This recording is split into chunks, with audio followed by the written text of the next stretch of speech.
Faire du souffle l'allié de son quotidien, faire du sport un allié de sa santé, trouver les ressources, la détermination et la résilience de passer les obstacles de la maladie pour vivre comme tout le monde, ou presque, considérer la vie comme la plus belle des respirations, tel est le quotidien de mon invité du jour, animateur en éducation thérapeutique, en pneumologie et allergologie. Il est représentant de patients, coordinateur de projets associatifs au sein de l'Espace du Souffle à Tours. J'ai le plaisir aujourd'hui d'accueillir Dorian Chériou pour ce 5e opus de notre rendez-vous de l'interview du mois 1 + 1 = 3. Bonjour Dorian. Bonjour Alain. Je suis vraiment ravi de cette rencontre et de ce temps d'échange que nous allons avoir ensemble sur une petite quarantaine de minutes, juste le temps de courir un 10 km, pour parler d'un ton direct, authentique, parfois intime, de ta vie, de ton métier, de tes passions et de ton quotidien. Notamment quand celui-ci s'est retrouvé bouleversé, quand on t'a diagnostiqué un asthme de niveau sévère. Alors, quelques mots peut-être pour mieux te présenter, Dorian, et si tu veux bien, de rentrer tout de suite dans le sujet. C'est quoi être asthmatique aujourd'hui? Quelles ont été les circonstances de ce diagnostic? Merci Alain. Effectivement, j'ai un asthme sévère aujourd'hui qui a été diagnostiqué il y a quelques années et j'ai décidé que cet asthme sévère j'allais me professionnaliser avec cet asthme sévère et donc je me suis impliqué au niveau associatif à l'Espace du Souffle à Tours, qui est une structure associative de professionnels de santé, essentiellement de pneumologues, allergologues, mais pas que, en fait, de tous les professionnels qui vont graviter autour du patient. Et j'ai aussi une activité de vice-président d'association Asthme Allergique, une association nationale qui accompagne aussi les patients atteints d'asthme et d'allergie. Et là, c'est plutôt mes objectifs, mes missions sont plutôt de représenter les patients auprès des institutions, ça peut être le ministère de la Santé, le ministère des Sports, la Haute Autorité de Santé. Et si on revient sur mon diagnostic d'asthme sévère, c'est un diagnostic qui a été très long à mettre en place. Moi, l'asthme a commencé par simplement l'allergie. C'est rentré par le nez et ça finit au niveau des poumons. Et l'allergie a commencé par des symptômes plutôt classiques de la rhinite, les yeux qui pleuraient. Et en fait, au fil des années, là, tout s'est installé, l'essoufflement. Et on m'a mis 10 ans pour diagnostiquer cet asthme qui n'a pas tout de suite été sévère, qui a commencé par un asthme plutôt modéré, ils appellent comme ça en pneumologie. Et cet asthme est devenu sévère en 2020 où effectivement ça a nécessité beaucoup de traitements, beaucoup d'hospitalisation, beaucoup de sollicitations aux urgences. Et c'est là où on a commencé à me parler d'asthme sévère et où la prise en charge a été différente et où mon quotidien a changé à partir de 2020 du coup sur ma vie en globalité. Alors du coup, en quoi cette vie elle a été contrainte à cause de cet asthme? Parce que quand on parle d'allergie, souvent on évoque le printemps, au moment de la floraison, les arbres et ainsi de suite. Mais j'imagine que c'est pas que sur une période donnée, ces allergies, c'est toute l'année. L'allergie, effectivement, on peut être allergique à plein de choses. Il y a des gens qui peuvent être allergiques à leur belle-mère, par exemple, et on peut être allergique à plein de choses dans la vie. Il y a des allergies respiratoires, des allergies alimentaires, des allergies médicamenteuses, des allergies cutanées, donc c'est très vaste l'allergie. Et souvent, on n'est pas allergique qu'à une chose, on a plusieurs allergies. Alors en ce qui me concerne, moi, c'était les pollens, donc qui sont plutôt printemps-été. Et les acariens, donc c'est tout ce qui se cache dans les moquettes, dans les matelas, dans les milieux un peu humides. Et ça, c'est plutôt à l'automne, l'hiver. Donc finalement, quand on couvre l'automne, l'hiver, le printemps, l'été, on est gêné toute l'année. L'asthme, c'est une maladie aujourd'hui qui est un petit peu encore trop banalisée, je trouve. Ça concerne 4 millions de personnes en France. On a encore cette image que c'est une maladie plutôt infantile, c'est une maladie qui concerne les enfants, alors que c'est faux, on peut devenir asthmatique à n'importe quel moment de sa vie. On a des diagnostics qui arrivent à 70, 80 ans, donc il n'y a pas d'âge pour devenir asthmatique, mais c'est une maladie qui a un réel impact. L'asthme sévère, en ce qui me concerne, c'est des traitements lourds, c'est des symptômes quotidiens, c'est tousser, c'est l'essoufflement et c'est aussi des démarches administratives très longues et aussi un parcours de soins assez complexe, il faut le dire, parce que il faut souvent aller dans des centres référents, des centres experts. Et il n'y en a pas partout, à titre d'exemple, il n'y en a pas en Touraine. Les plus proches, c'est Paris ou Nantes, donc il faut faire un peu de distance aussi. Donc ça inclut aussi parfois une charge mentale difficile à accepter pour les patients et ne pas oublier aussi les proches qui vivent le quotidien du patient atteint d'asthme aussi. Alors on en reparlera justement de ces aidants tout à l'heure, on reviendra sur ce sujet, parce que je sais que l'Espace du Souffle notamment a organisé récemment une journée qui leur a été complètement consacrée, on y reviendra, mais pour parler aujourd'hui de ces fameux 4 millions aujourd'hui de personnes qui sont diagnostiquées asthmatiques, alors on ne va pas tous les prendre les uns après les autres, 4 millions ça va faire beaucoup, on dit qu'entre 15 et 20%, l'asthme est aussi d'origine professionnelle, donc déjà il est difficile de pouvoir envisager son environnement personnel, comment on peut maîtriser aussi l'environnement professionnel. Je pense notamment sur les secteurs industriels où parfois les conditions en lien avec la poussière peuvent être source de maladies. Alors c'est très difficile effectivement parce que soit on sait qu'on est asthmatique avant de choisir sa voie professionnelle et l'asthme, tu l'as dit, peut être dû à son travail, mais pas que. On a des asthmes qui sont dus aux allergies, des asthmes qu'on appelle viro-induits, donc c'est-à-dire dès qu'on a un virus, le rhume, etc., ça va aggraver sa pathologie respiratoire. On a des asthmes qui sont dus à l'effort et professionnellement, c'est vrai que souvent l'asthme, il a quand même été diagnostiqué avant et donc on arrive un petit peu à réorienter ou à orienter les jeunes quand c'est des jeunes et puis parfois on a souvent cet exemple de boulanger qui va être allergique à la farine et qui va déclencher un asthme professionnel. Là, c'est vrai que c'est très difficile, donc il faut absolument se faire accompagner et dans le milieu professionnel, il faut aller toquer à la porte de son service RH et puis il y a surtout la médecine du travail qui est là pour nous aider, nous accompagner et effectivement, il faut souvent se réorienter professionnellement. Mais on ne peut pas faire ça tout seul et donc là aussi il y a vraiment un mot qui est très important, c'est l'accompagnement. On a quand même la chance d'avoir des solutions disponibles pour les patients, donc il faut que les patients puissent aller gratter à ces portes, mais encore faut-il les connaître ces portes et c'est pas toujours évident. Donc...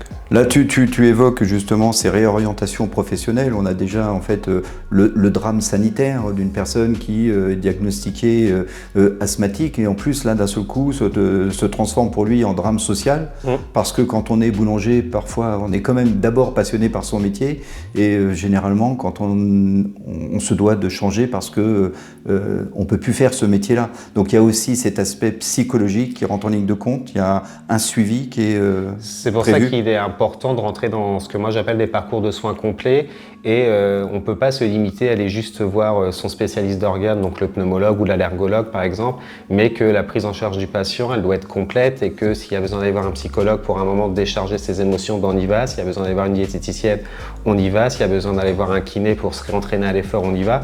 Donc en fait, on doit pouvoir proposer, c'est un peu le combat qu'on mène nous les associations de patients, de proposer aux patients une palette, un éventail de soins médicaux et paramédicaux pour qu'on arrive à bien vivre avec sa maladie parce qu'on n'a pas choisi de devenir malade et qu'il y aura de plus en plus d'asthmatiques, il y aura de plus en plus de malades chroniques, quelles que soient les pathologies, parce qu'il y a le réchauffement climatique, parce qu'il y a plus d'allergies, parce que notre mode de vie change.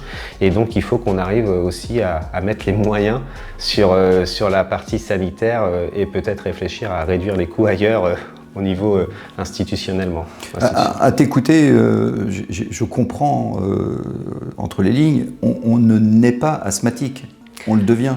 On devient asthmatique. Il est vrai qu'aujourd'hui, on dit si on a un parent qui est asthmatique ou qui est allergique, on aura un peu de chance. Si on a les deux parents, c'est un peu le jackpot à la loterie. Il y a un peu d'hérédité. Mais à titre d'exemple, chez moi, il n'y a aucun asthmatique, aucun allergique. Mes parents ne le sont pas, mon frère ne le sont pas, mes grands-parents ne le sont pas. Dans la famille proche, il n'y a personne qui l'est. Donc c'est aussi notre situation, notre façon de vivre qui fait que, je pense, on déclenche une sensibilité à cela. Donc, et de manière générale, aujourd'hui, la typologie de l'asthmatique, j'ai aussi entendu dire qu'il y avait des relations entre l'asthme et l'eczéma, que c'était un peu la même famille, mais que ça se finalement comportait ou définissait différemment.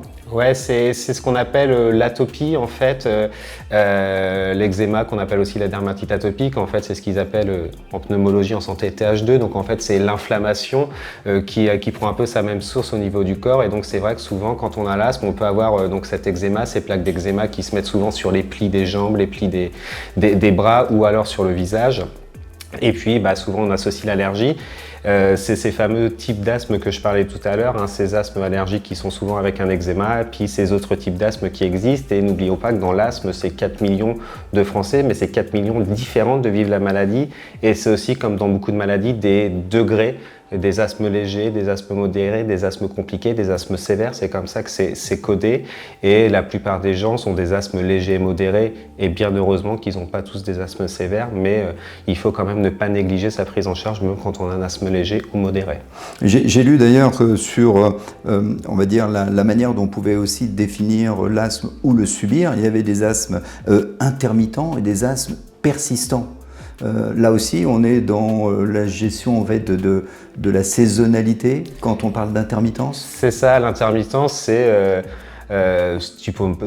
typiquement le patient qui va faire sa crise d'asthme au pollen, là au printemps avec les pollens, il va prendre ses 2 petits bouffées de petites fioles d'urgence, là, donc qui est la ventoline, et puis ça va bien se passer. Et puis il y a ces asthmes persistants qui vont avoir des symptômes qui vont persister, qui vont être quotidiens. Souvent, c'est les patients, ils sont essoufflés, ils ont mal dans la poitrine, ils toussent. Parfois, il y a aussi le regard des autres qui est dérangeant quand on tousse tout le temps, que les gens, on prend le train. Non, mais en fait, on se justifie souvent d'être malade. Non, mais je suis pas contagieux, j'ai juste de l'asthme. On dit souvent cette phrase avec juste de l'asthme, j'utilise les guillemets pour juste. Et ça, c'est des asthmes qui persistent un petit peu et donc ça nécessite de prendre un traitement quotidien qui sont pas faciles non plus à prendre parce que c'est pas un simple comprimé à prendre avec de l'eau, c'est des traitements, faut vider les poumons, faut inspirer, faut retenir sa respiration, c'est pas évident. Et on dit souvent, enfin moi je dis souvent que les patients ne peuvent pas savoir ce qu'on ne leur a pas appris, donc il est important d'apprendre aux patients à bien utiliser leur traitement et à bien reconnaître leurs symptômes parce que c'est très variable. Aujourd'hui ça va très bien et puis dans 1 heure ça peut vite décompenser parce que l'environnement qui nous entoure peut aggraver notre asthme. Les patients qui sont gênés par les odeurs, qui vont entrer dans une parfumerie, ça sent très très fort, ils peuvent déclencher une crise d'asthme parfois sévère parce que les odeurs vont irriter les bronches et ça va se serrer et ça va créer ces crises d'asthme. Ça veut dire, là, tu évoques justement la capacité des uns et des autres à bien appréhender son niveau de maladie pour pouvoir contrôler les symptômes et potentiellement contrôler ce qu'on appelle les exacerbations. Exacerbations, exactement. Ouais. Donc là, c'est justement le fait de tousser fortement. En fait, c'est dès lors qu'on n'arrive pas à faire face à ces symptômes. En fait, ces symptômes deviennent trop persistants et on n'arrive plus, et souvent on n'arrive plus à respirer, on s'entend siffler, on se sent oppressé dans la poitrine, on a mal dans la poitrine. Donc là, effectivement, c'est une crise d'asthme, mais il faut casser cette crise d'asthme, c'est comme ça qu'on dit. Et souvent, normalement, encore une fois, c'est dans la littérature scientifique, mais dans la vraie vie, c'est pas fait, enfin c'est très peu fait. Chaque patient doit avoir un plan d'action, une conduite à tenir en cas d'augmentation des symptômes.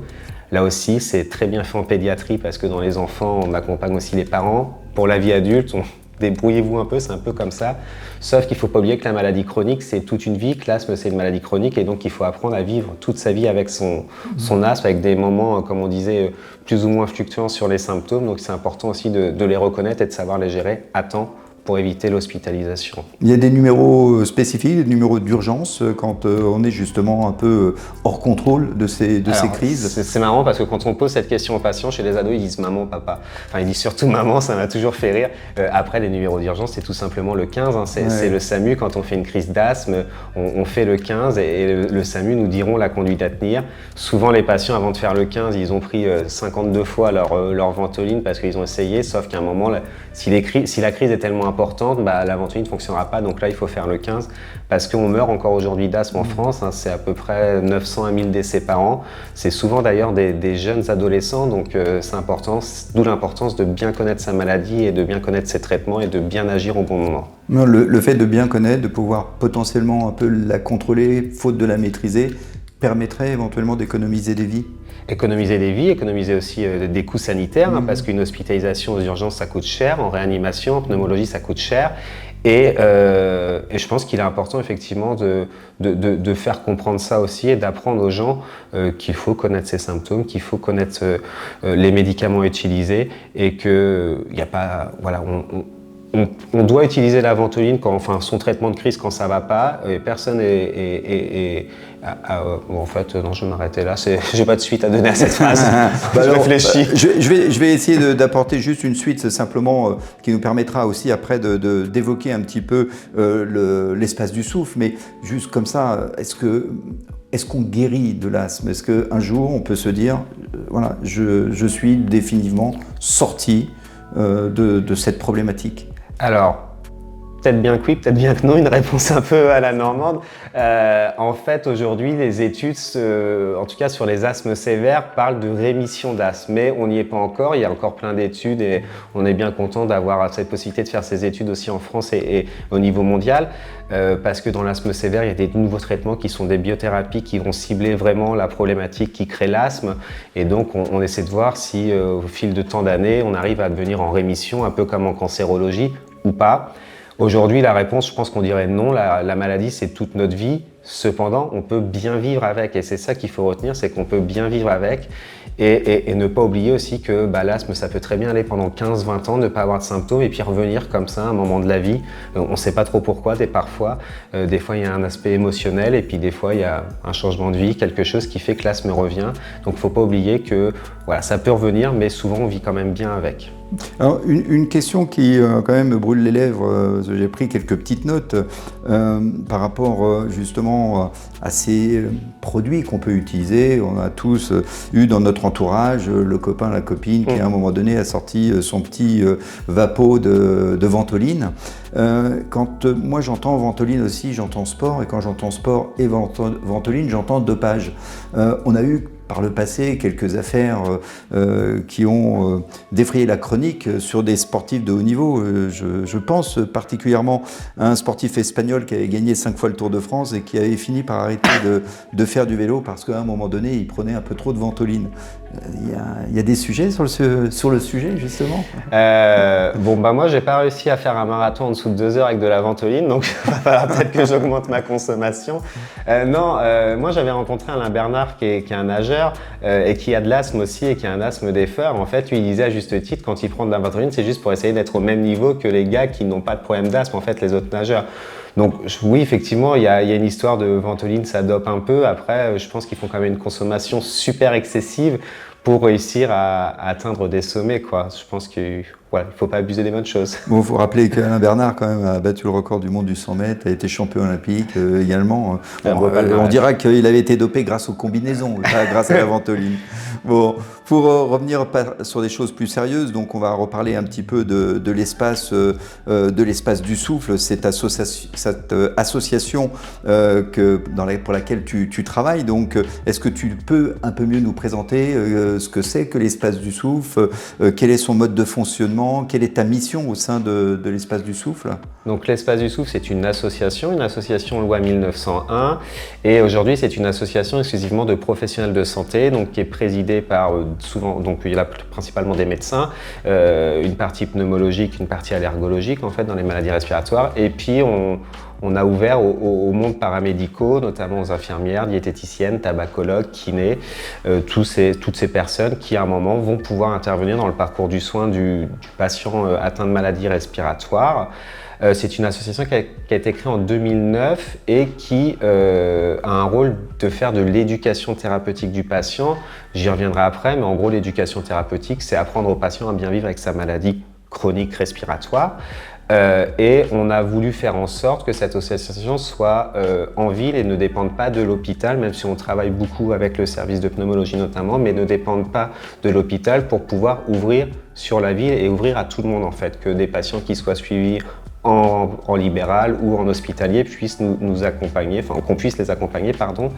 Et mon rôle, donc moi je coordonne cette association, donc l'objectif c'est de créer des projets avec les patients et pour les patients, et aussi de militer à ce que cette éducation thérapeutique, la manière de bien vivre avec cette maladie, se soit vraiment reconnue, qu'on arrive à proposer aux patients, parce que il y a plein de lois qui existent en France, et dans les textes de la Haute Autorité de Santé, depuis 2004, on dit que les patients doivent bénéficier d'éducation thérapeutique dès lors qu'ils ont une maladie chronique. C'est très peu fait, alors parce qu'il n'y a pas de structure qui existe, mais aussi parce que ces structures, il faut les financer et ça coûte de l'argent et il faut former des gens. Et ça coûte aussi de l'argent de former des gens et ça prend beaucoup de temps. Et donc c'est un peu mon rôle en fait de militer pour ça, pour pouvoir proposer aux patients d'améliorer leur qualité de vie et de pouvoir aussi proposer d'autres solutions aux patients, parce qu'on parle beaucoup de se faire soigner par le médecin, mais en fait on a beau avoir le meilleur pneumologue du monde, hein, si on reste dans la maladie respiratoire. Si la problématique du patient, c'est pas forcément sa maladie, mais pouvoir discuter avec ma femme, mes enfants de ma maladie, de comment j'améliore mon quotidien, de comment je dialogue autour de ça. On aura beau avoir le meilleur médecin, si on n'a pas pris en charge la principale demande du patient, ça ne fonctionnera pas. Donc ça, c'est mon rôle à l'association, c'est d'accompagner les patients et je le fais avec une équipe plutôt formidable pour le coup. Ouais, j'ose imaginer le fait est pour en avoir effectivement déjà rencontré. Donc l'Espace du Souffle organise aussi des événements, des rencontres de sensibilisation, d'information. C'est ouvert exclusivement aux patients, aux professionnels de santé ou au grand public également? C'est ouvert au grand public. En fait, historiquement, effectivement, rester sur les patients parce qu'on s'est dit on va accompagner les patients, l'allergique, l'asthmatique, le patient qui a une BPCO, on va l'accompagner parce que c'est lui qui est impacté. Et en fait, on a réfléchi, on a changé comme beaucoup de gens. C'est en travaillant avec les patients qu'on apprend aussi les choses. Et on s'est rendu compte qu'en fait, il y a aussi tout ce qui entoure le patient et les aidants. Et les aidants, ils ont aussi des problématiques importantes qui doivent être accompagnées. Ils vivent au quotidien avec les malades en fait. Et donc on propose aussi de l'aide à ces aidants. À titre d'exemple, le petit enfant de 7 ans qui a un asthme, il y a ses parents accompagnés. Donc ça fait partie des aidants. C'est comment on accompagne aussi ses parents. Donc c'est ouvert à tout le monde, en fait, à tous ceux qui souhaitent avoir de l'information. Et on a aussi un rôle de dépistage, hein, parce qu'on fait aujourd'hui de très belles campagnes et c'est très important pour le cancer, les infarctus, les AVC, mais on parle très peu du poumon. Je ne sais pas pourquoi. Peut-être parce que pas mal de patients qui ont des maladies pulmonaires ont été des patients qui ont peut-être fumé, donc il y a aussi peut-être aussi un esprit. Beaucoup de patients nous le disent, j'avais qu'à pas fumer. Oui, mais ok, ça arrive, mais qu'est-ce qu'on fait pour vous accompagner justement pour améliorer cette qualité de vie qui est devenue un peu plus restreinte? Donc on a aussi ce rôle de prévention et là effectivement là on accompagne le public en général quand on a des stands pour faire de la spirométrie, donc du dépistage de maladies respiratoires en centre-ville par exemple de Tours. Alors on parle justement des aidants, on va rester un petit peu sur le sujet des aidants qui, on le souligne, hein, subissent aussi la maladie, savoir comment on les accompagne aussi pour supporter cette pression malgré tout, alors, notamment quand on est parent de jeunes enfants. Récemment, l'Espace du Souffle a été l'origine de l'organisation d'une journée consacrée aux aidants, c'était le 13 juin dernier, ça a eu lieu à Tours, dans l'espace chez MAM, alors avec une très belle campagne, hein, quand le souffle manque, ils sont le soutien. Comment ça s'est passé d'Orient? Comment s'est passée cette journée? Qui est intervenu? Est-ce qu'il y a eu des conférences? Quel public est venu vous voir? En fait, cette journée est venue parce qu'on a créé... en fait, l'Espace du Souffle a plusieurs programmes d'éducation thérapeutique. Un dédié à l'asthme, un dédié à la maladie qui est la BPCO, la bronchopneumopathie chronique obstructive. Souvent, c'est une maladie des fumeurs ou en tout cas ceux qui ont eu des expositions professionnelles, donc le poumon fonctionne moins bien. Un dédié à l'apnée du sommeil. On en a fait un dédié à la fibrose pulmonaire, donc c'est une maladie rare du poumon. Et en fait, quand on a créé ce programme sur les maladies rares, donc là où une maladie rare, la fibrose, il y a une espérance de vie qui est un peu plus restreinte. On est sur des espérances de vie de 5-7 ans, donc il faut accompagner aussi à la fin de vie. On a créé un programme qu'on a déclaré auprès de l'ARS, l'Agence régionale de la santé, dédié aux aidants. Donc c'est un programme plutôt innovateur parce qu'il y a très peu de structures en France qui le font. L'ARS nous a accordé, on a eu cette chance d'accorder, de valider ce programme parce que tous ces programmes doivent être validés par l'ARS, hein, qu'on fait, on ne peut pas faire ce qu'on veut, c'est bien tout à fait normal. Et donc on a décidé qu'on allait accompagner les aidants des patients atteints de cette maladie qui est la fibrose. Et donc, on a beaucoup travaillé avec le service de pneumologie puisque l'hôpital de Tours est centre de référence sur ces maladies rares et donc avec le professeur Marchand qui est aussi le président de l'association de l'Espace du Souffle, donc qui nous a entre guillemets recruté les patients, recruté les aidants et nous donc on a décidé de proposer cette journée. Au début, on voulait faire une journée où on sépare les patients des aidants et puis en fait, ils aiment quand même bien rester ensemble et rester soudés et je trouve que c'est aussi beau dans le partage de la maladie. Et donc, on a décidé de faire une journée un peu plus bien-être, un peu tournée sur le bien-être et donc la matinée, on a fait plutôt de la sophrologie. Là aussi, la sophrologie, soit on adhère pas. À titre d'exemple, moi, j'étais pas du tout très excité à l'idée de la sophrologie il y a quelques temps. En fait, j'en ai eu via ces journées et ça m'a quand même fait du bien, ça fait réfléchir sur pas mal de choses. Et ça a fait du bien aux patients, cette sophrologie, parce qu'on s'est aussi reconcentré sur sa respiration, réfléchir à plein de choses. Ça a permis aussi de mettre des mots sur des émotions, hein. Je retiens cette phrase d'une dame qui a simplement dit « j'en peux plus de l'entendre tousser ». En fait, c'est une phrase qui est comme ça, qui est balancée comme ça, mais qui veut dire beaucoup de choses. En fait, j'en peux plus de l'entendre tousser sur ce qu'elle vit au quotidien et sur comment on va pouvoir accompagner. Donc c'est aussi ça, ces journées, c'est pouvoir aussi proposer une suite à ces aidants. Et puis on a ensuite déjeuné tous ensemble parce que c'est aussi important de partager des bons moments conviviaux, donc on a déjeuné tous ensemble. Et l'après-midi, on était plutôt sur une partie quels sont mes droits aussi, parce que on a le droit à beaucoup de choses aussi et il faut qu'on puisse savoir tout ça. Et comme je le disais tout à l'heure, on ne peut pas savoir ce qu'on ne nous a pas appris. Et il y a une fourmilière administrative qui existe et on n'est pas au courant de tout. Et donc là, on a fait intervenir une assistante sociale pour pouvoir proposer toute une palette de solutions que les patients n'étaient pas forcément au courant.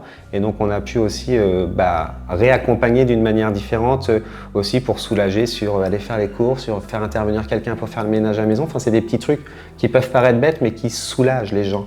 Et c'est important, je pense, dans la maladie chronique et parfois dans des maladies un petit peu plus graves où il y a l'espérance de vie qui est un petit peu plus restreinte, de pouvoir soulager et de pouvoir aussi proposer juste des bons moments.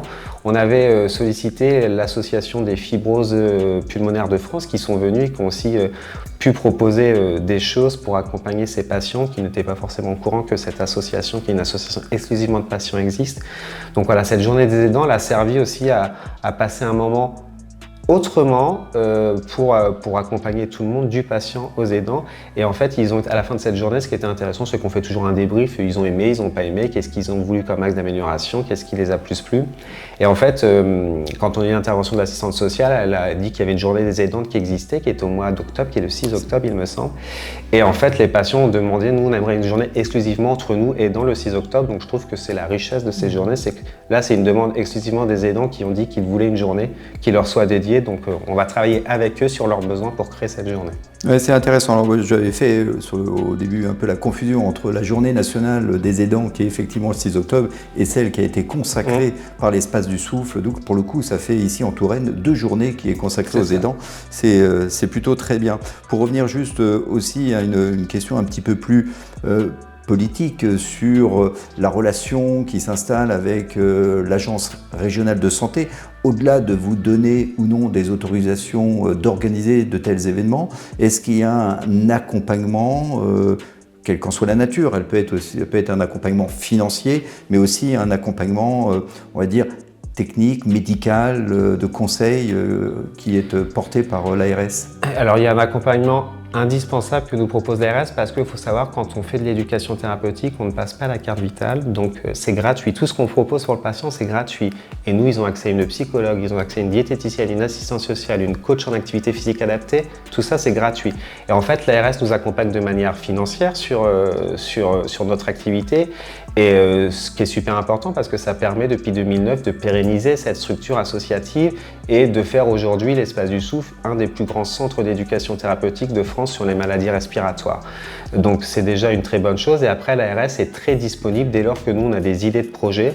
On leur propose dès lors qu'on a besoin d'un soutien, que ce soit logistique, financier ou de communication et on monte ce projet avec eux et bien souvent ils sont volontaires pour pouvoir nous accompagner sur des outils aussi de trucs tout bêtes, mais des outils d'amélioration de gestion de le quotidien. Pour nous qui travaillons, ils nous accompagnent sur le financement de ces outils aussi. Donc ils sont plutôt très actifs en région Centre-Val de Loire. Pour le coup, on a beaucoup de chance, je pense, sur la santé publique d'avoir cette ARS qui nous accompagne. On reviendra sur ces outils, parce que j'ai vu passer des petites choses ces derniers jours qui sont très très intéressantes, mais pour aussi reparler de l'Espace du Souffle et de leur capacité à organiser aussi des événements, notamment sur des sujets de prévention, l'Espace du Souffle organise également des matinées de découverte de la marche nordique, par exemple.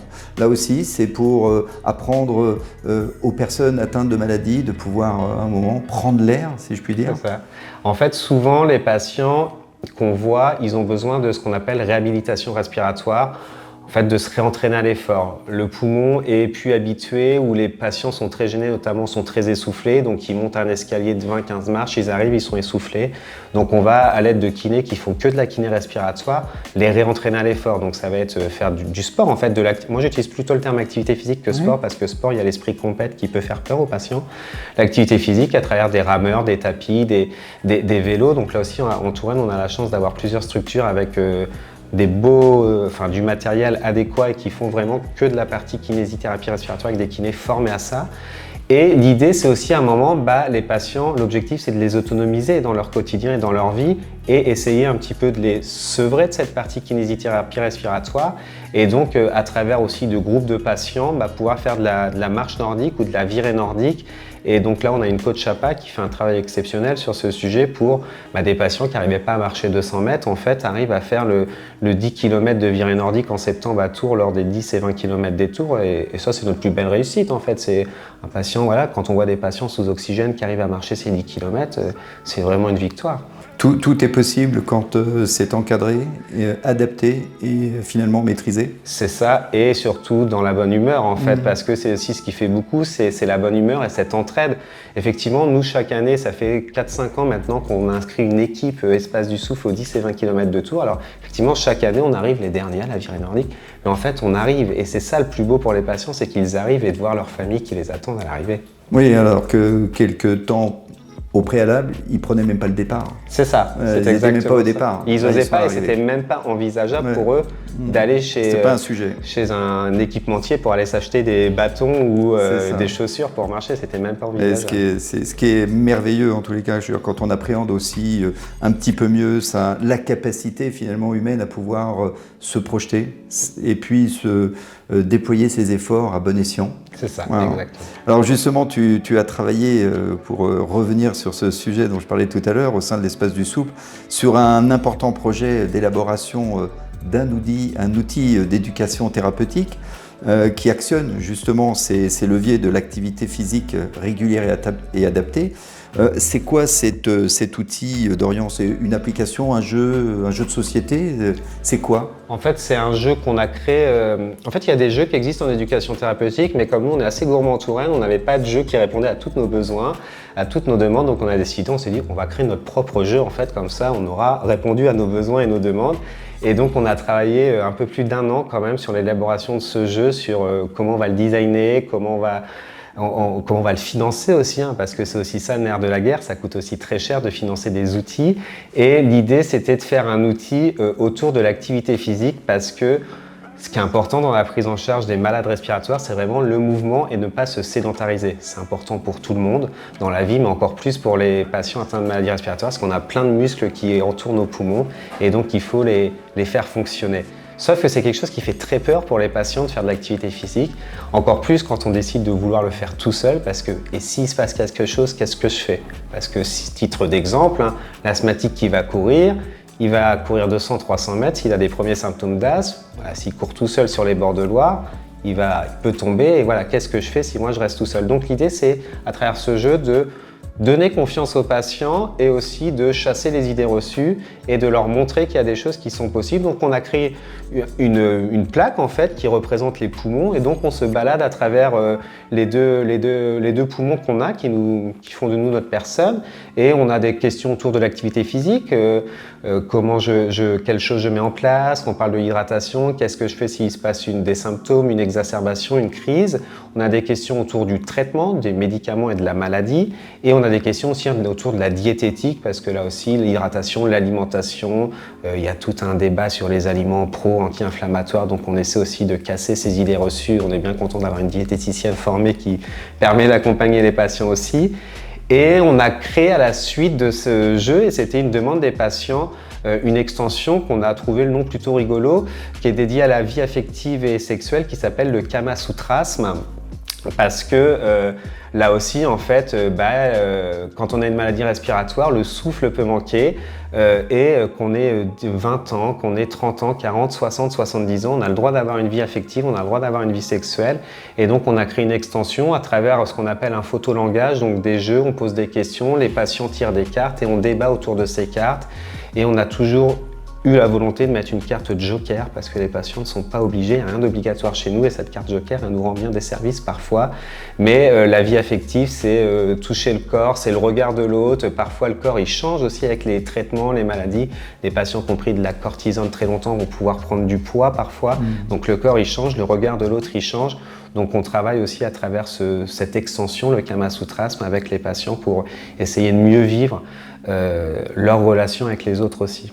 Alors il y a vraiment une relation au jeu de mots, hein, le Kamasutrasme, on a compris évidemment la relation justement à cette extension en lien avec les moments affectifs, mais le jeu premier c'est to move, To move, c'est oui. vraiment là pour le coup le jeu de mots franglais, move, bouger. Là on joint on perçoit en tous les cas le dispositif de l'activité physique à disposition de la maladie et les deux sont associés. On retrouve où ce jeu? C'est exclusivement distribué aux patients de l'espace du souffle?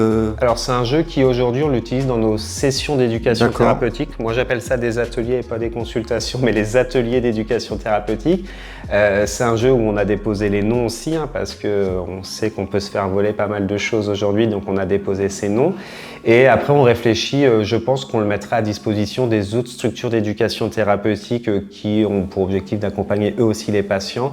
Après on ne se projette pas sur la commercialisation d'un jeu, mais c'est un jeu nous qu'on veut qu'on reste ludique et qui doit servir aux patients. Donc je pense qu'on le mettra à disposition là aussi, après l'avoir testé pendant plusieurs semaines, plusieurs mois, on le mettra à disposition d'autres structures d'éducation thérapeutique. On est dans une démarche pédagogique, informative et puis vraiment pour rassurer, C'est ça, accompagner. exactement. Revenons à toi, Dorian, si tu le veux bien, et à ta manière d'appréhender la maladie. Où en es-tu aujourd'hui? Comment tu te sens? Comment vas-tu? Et ben aujourd'hui, je vais quand même bien, même très bien. Et ça, c'est une bonne chose. Et montrer qu'à travers un asthme sévère, on peut aller très bien quand même et qu'on peut faire plein de choses. C'est pas toujours été évident parce que la maladie est fluctuante avec le temps. Mais aujourd'hui, je pense que je peux dire que je vais vraiment très bien et que j'ai la prise en charge la plus idéale pour ma pathologie. Alors, comment as-tu dompté ton asthme, si tant est qu'on puisse dire qu'on puisse dompter son asthme, et en quoi le sport, là pour le coup on va revenir au côté sportif, en quoi le sport a pu t'aider à te soigner? Je ne sais pas si on peut dompter, mais en tout cas on cohabite pas mal et on s'engueule pas trop, donc ça va plutôt pas trop mal. Ça arrive des fois que je suis pas toujours d'accord, mais bon, j'essaie de rester sur le dessus, quoi. Le sport, effectivement, j'ai voulu me mettre au sport quand on m'a dit, en fait, un pneumologue tourangeau m'a dit bon bah maintenant on va parler de l'asthme sévère parce que c'est ce qui te catégorise suivant les médicaments que tu as, les difficultés que tu as un asthme sévère. Donc c'est pas toujours facile d'accepter parce qu'on dit asthme sévère et puis en fait bah moi j'ai regardé tout bêtement sur internet, en fait il y a 4 ou 5 stades, je sais plus, dans les recommandations mondiales et en fait j'étais au dernier stade, donc c'est-à-dire il n'y a plus rien après. Et si ça marche pas les nouveaux traitements, je suis où, je tombe, quoi. Et c'est vraiment cette partie psychologiquement difficile à accepter. Et donc là, quand on parle d'asthme sévère, on me propose un traitement qui sont des injections à faire tous les 15 jours, 2 injections tous les 15 jours ou suivant tous les mois, suivant le traitement. Il y en a plusieurs qui existent. Moi, c'était tous les 15 jours. Je dis bon, ok. On me propose de passer en ALD, en affection de longue durée. Donc là, j'avais 23, enfin, c'était en 2000, donc ça avait 25 ans. L'ALD à 25 ans, c'est aussi pas facile à accepter en se disant je suis considéré en infection longue durée, être prise en charge à 100%, c'est très bien, mais si demain je veux accéder au crédit, comment je vais faire? Ça va poser souci. Donc là, on se pose plein de questions. Donc il faut réussir à accepter tout ça, c'est pas évident. Et moi j'allais dire à mon pneumologue, ok, je veux bien tester votre médicament, votre seringue là, votre piqûre. Par contre moi je veux faire du sport, maintenant vous me proposez quoi? Parce que j'avais écouté très sagement les recommandations, respecter les ordonnances, ce que je ne faisais pas au début, mais ce que j'ai appris à faire avec le temps. En tout cas la maladie nous apprend à le faire. Et du coup je dis comment vous allez faire pour m'accompagner? Et donc je me suis mis au running, à la course. J'ai commencé tout seul, ça n'a pas marché, hein. J'ai fait 200-300 mètres, je me suis vite arrêté. Et en fait, j'ai fait 2 ans de fameux kiné respiratoire, la réhabilitation respiratoire, pour m'apprendre en fait petit à petit à ressolliciter mon corps, à ressolliciter mes poumons, mes muscles. Et c'était quand même pas simple parce que c'est des séances qui durent 2 heures, qui sont faites 2 à 3 fois dans la semaine. Donc ça prend quand même du temps, ça prend beaucoup d'énergie. Mais c'est rentable, le job est assez rentable parce qu'au début on fait 200, 300, 500 mètres de tapis. Et puis en fait aujourd'hui, 5 ans après, on arrive à courir 42 km. Donc c'est cool. Ah, c'est plutôt C'est sympa, cool. oui, quand même. Alors du coup, on parle de course à pied, mais bon, j'ai un petit peu la réponse dans la question. Et pourquoi pas du foot ou du rugby? Bah parce que moi j'ai voulu faire un sport qui me plaisait et c'était la course à pied en fait. Et au début je la faisais tout seul. Bon c'était cool tout seul mais bon c'est vite fait long, hein. Les bords de Loire je les connais je pense assez par cœur entre Rochecorbon, Tours, Rochecorbon, c'est quand même voilà. Et donc à un moment j'ai aussi réussi aussi à trouver un club qui a pu m'accompagner et me montrer que j'étais capable aussi de faire autre chose et de travailler différemment ma façon de faire du sport et aussi de me challenger de manière différente. Donc en fait j'ai pris la course à pied parce que c'était pour moi le sport qui me plaisait, qui me correspondait le mieux. Et au début aussi parce que j'avais envie de le faire tout seul, tranquille dans mon coin et qu'on vienne pas un peu trop m'embêter aussi au début. Ça a suscité l'attention d'ailleurs de France Télévisions qui est venu faire un reportage sur toi il y a quelques années dans le cadre d'une épreuve locale. Comment ça s'est passé cette prise de contact? Qu'est-ce que ça a changé pour toi? En fait, bon, pour moi, ça a changé pas grand-chose. Pour mes parents, ils étaient très fiers que je fasse à France 2 à 13h. En fait, comme je vice-préside Asthme Allergie, qui est une association nationale, ils sont très souvent sollicités par les médias, la presse, dès lors qu'ils veulent des reportages. Et c'est comme ça que ça s'est fait. En fait, chaque début du mois de mai, c'est le premier mardi de chaque mois de mai, il y a la journée mondiale de l'asthme. Et là, la journée mondiale de l'asthme tombait la veille des foulées de l'Arche à Tours. Et donc ils m'ont contacté, ça s'est fait de manière assez rapide parce que je crois que les foulées c'était je sais plus quel jour, mais en tout cas j'avais eu France 2 au téléphone 48 heures avant, les filles venaient en Touraine, prenaient la voiture, c'était un jour, enfin c'est le 1er mai du coup c'était un jour férié donc elles se sont levées de bonne heure pour les journalistes viennent à Tours et donc je les ai rencontrées directement au départ des foulées de l'Arche à Tours Nord et elles m'ont suivi et l'objectif c'était de montrer qu'on pouvait faire de l'activité physique, du sport pour le coup avec un asthme et de montrer aussi, après elles sont venues à mon domicile pour un peu filmer le quotidien et aussi la contrainte médicamenteuse qui pouvait y avoir, ou en tout cas la contrainte sur la prise des médicaments qu'il pouvait y avoir, mais tout en étant sur un message d'espoir et de montrer aux autres patients que c'était possible de faire avec. Tu en étais où à ce moment-là? Là, en l'occurrence, c'était une épreuve de 10 km, c'était quelque chose que tu maîtrisais déjà? Alors c'était quelque chose que je maîtrisais, mais j'étais dans un moment où l'asthme sévère devenait moins contrôlé. En tout cas, les premières histoires de piqûres que j'avais étaient moins efficaces, donc se posait la question de changer de traitement. Donc, et c'était un moment où je me préparais pour, j'avais dans l'esprit de vouloir courir un semi-marathon, donc je m'entraînais de manière plutôt régulière, 2 fois dans la semaine.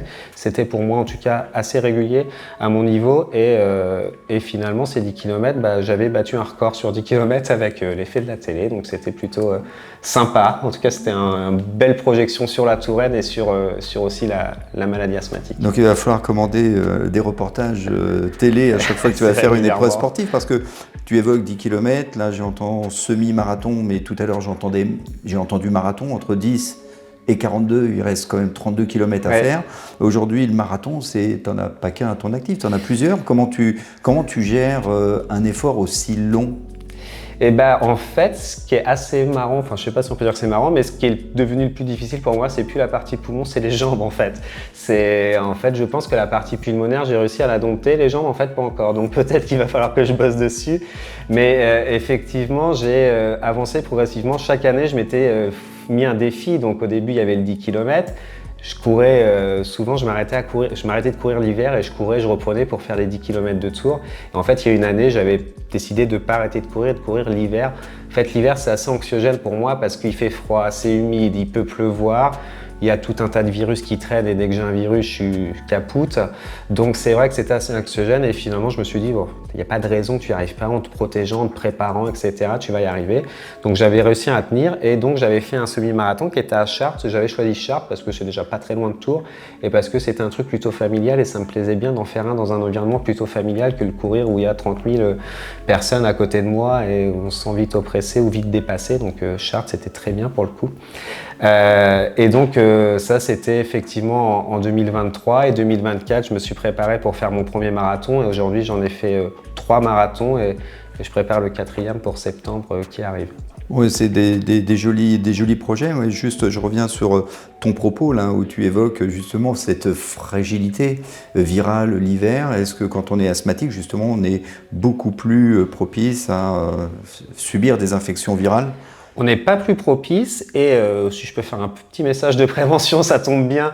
On n'oublie pas de mettre à jour ses vaccinations quand on est asthmatique et notamment le pneumocoque qui protège des infections à pneumocoque. Tous les asthmatiques doivent le faire et la grippe l'hiver aussi, c'est important. On n'est pas plus propice à avoir des infections, juste que ça peut plus vite dégénérer en fait. Et c'est vrai que quand on a un rhinopharyngite, on va tousser, ça va passer en 7-10 jours chez une personne classique, entre guillemets, non asthmatique. Chez l'asthmatique, ça peut durer 1 mois et demi à avoir des symptômes de toux, de fatigue, de crachat, etc.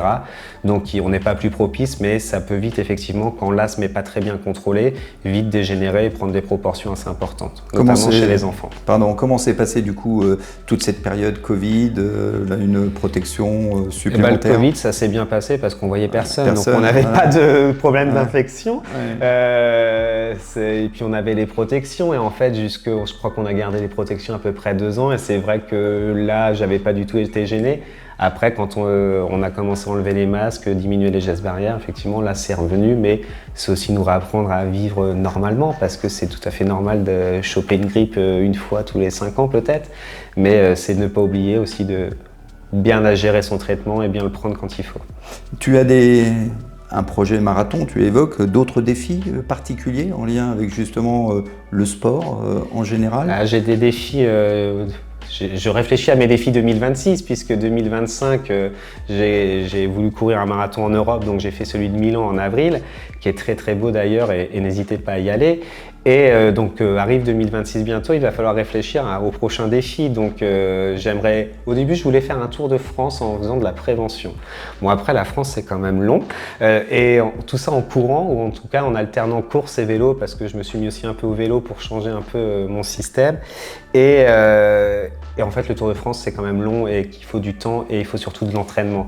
Et donc peut-être que j'aimerais partir de Tours et aller courir jusqu'à une montagne pas trop loin, peut-être en Auvergne, pour faire de la prévention, de la sensibilisation sur 15-20 jours ou partir 1 mois. En tout cas, ça serait une belle idée pour 2026. Mais il faut réussir à mettre en place cette idée sur la partie. Ça fait un peu plus que 42 km, on est bien d'accord. Ça fait un peu plus. J'ai regardé, on est autour de 300 km à peu près. Donc voilà, si je cours 20 km par jour sur 15-20 jours, je serais pas trop mal en temps et en heure si je vais jusqu'au Puy de Sancy, notamment en Auvergne. Bon, après, il va falloir grimper le Puy de Sancy et planter le drapeau tout en haut. En tous les cas, merveilleux défi en perspective. Dorian, de façon aussi, là pour le coup personnelle, y a-t-il une personnalité de la vie publique qui t'inspire, une personne plus proche, un mentor qui te guide et qui conduit un petit peu ton existence? Alors pour être honnête, je ne crois pas. Je crois que je suis mon propre guide pour l'instant. Cependant, il y a beaucoup de choses que je ne pourrais pas faire avec l'accompagnement de mes proches, mais aussi l'accompagnement de mes collègues de travail qui sont finalement devenus des amis. Associativement, c'est assez enrichissant de travailler en association parce qu'on apprend beaucoup. Et c'est assez enrichissant aussi de travailler avec les patients parce qu'on apprend beaucoup de ce qu'on peut faire en tant qu'humain et de aussi qui ils sont et ce qu'ils peuvent nous transmettre. Donc je pense que moi ce qui me guide et ce qui m'aide c'est effectivement ce travail en équipe de manière pluridisciplinaire et de travailler au contact d'autres patients. Je pense que ça m'aide beaucoup et ce qui me motive c'est aussi à un moment d'essayer de ne pas hésiter quand il faut aller dans des ministères, etc., à faire porter cette voix qui est essentielle et indispensable aussi de représentants de patients parce qu'il y a encore des choses à changer. On a quand même avancé pas mal, mais il y a toujours des choses à faire, notamment sur l'activité physique, le sport sur ordonnance et tous ces trucs-là qui ont du mal à se mettre en place. Là, on est dans une dimension de bienveillance et de partage où on te reconnaît bien. On arrive tout doucement, Dorian, au bout de l'entretien. J'ai compris lors de notre échange que tu étais quand même joueur en relevant des défis et en les réalisant. Alors, on va essayer de jouer l'espace d'un petit instant. On dit souvent, selon l'adage, choisir, c'est renoncer. Alors, je te propose un petit jeu sur un principe simple, une série de 20 questions. 2 termes à chaque fois. Tu te laisses guider de manière spontanée par ton instinct. Tu choisis un des deux. Attention, c'est très compliqué, Dorian, et ça va aller très vite. Tes réponses vont forcément dessiner ta personnalité. Est-ce que tu es prêt? Je suis prêt. T'es prêt? Attention. Alors, je ne vais pas répéter à chaque fois question 1, question 2. Hein. J'enchaîne. Alors, jour ou nuit? Jour. Été ou hiver? Été. Rêve ou réalité? Réalité. Maria Callas ou Taylor Swift? Taylor Swift. Porsche ou Ferrari? Porsche. Passé ou avenir? Avenir. Écouter ou parler? Parler. Écrire ou lire? Écrire. 10 km ou marathon? Marathon. Esprit d'équipe ou esprit de compétition? Équipe. Ville ou campagne? Campagne. Joyeux ou ronchon? Ronchon. Rock ou classique? Classique. Film ou série? Film. Sport ou canapé? Sport. Lundi ou vendredi? Vendredi. Travail ou vacances? Vacances. Transmettre ou recevoir? C'est dur celle-ci. Aller recevoir. Randonnée ou plage? Randonnée. Et la dernière, plaisir ou plaisir? Plaisir. Bravo Dorian, en tous les cas, merci infiniment pour cet entretien et pour conclure de la plus belle des façons, peux-tu nous partager ce qui pour toi relève des 3 valeurs que tu portes et qui te sont essentielles à travers ton parcours de vie? Les 3 valeurs, je pense que ce serait la résilience, le partage et la bonne humeur. En fait, pour moi, ce sont des valeurs, je pense, qui m'aident à avancer et qui aident les autres aussi que j'accompagne et ne pas se limiter, en tout cas, ne pas faire en sorte que la maladie nous résume et essayer d'aller au-delà de ça et être le propre chef. Et j'aime bien cette phrase que m'avait dit un enfant, je suis le chef de mon asthme. Eh bien écoute, que cette douce parole soit transmise à ces 4 millions d'asthmatiques en France et je te remercie infiniment pour cet entretien. À bientôt Dorian. À bientôt, merci.